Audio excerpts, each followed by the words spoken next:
Chapter 3. Zach stopped by the new coffee shop in Brighton after picking up a few things, both for his house and his classroom. He'd learned to pick things up when he found them on clearance, even if he wasn't quite sure what he would do with it. It had come in handy several times. He scanned the extensive menu as he waited in line, trying to decide what he wanted. He was focused on the boards above the counter, and didn't bother to look around until after he'd placed his order and stepped aside. While he waited, Zach scanned the shop. It was a small place with about a dozen tables, and only one was available. Not that it mattered, he wasn't planning to stay anyway. The teenager behind the counter called his name. Zach took his drink and turned for the door.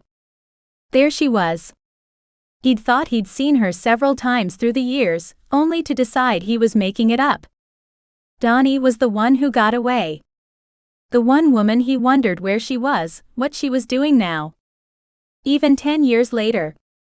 Sitting in a chair not 3 feet from the door. He had to have walked right past her when he came in. Now she was looking up at him, her eyes wide, almost as if startled. His heart thundered in his ears and his stomach churned. Dani. Hi. He couldn't stop himself from stopping to talk to her. It's been a long time. It has been. She glanced down then back up at him. How are you? Good. I've been good. Keeping busy, you?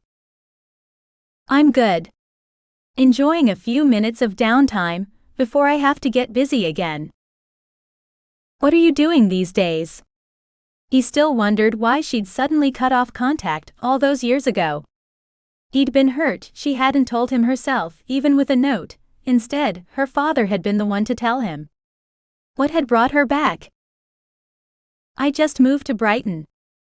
I got on with the ambulance crew. She gave him a polite smile.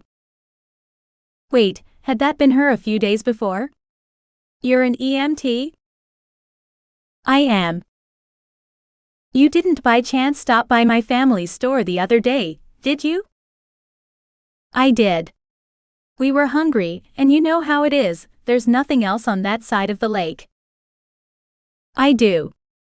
One side of his mouth tilted up. I can't believe Mom never said you'd been there. I don't think it was your mom working. I would have recognized her. It was someone younger. Zach thought back, trying to remember exactly what day it had been, and who had been working the counter inside. That's right.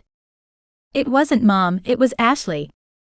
I'm not used to her working again, she's only been back a week. It may have been. I don't know. She smiled again and glanced at her watch as if she had somewhere to be. That reminded Zach he had been on his way out. You look great and it's been nice to see you, but I was on my way out. I'm sure I'll see you again if you're back in the area. You look good too, and I'm sure we'll run into each other again.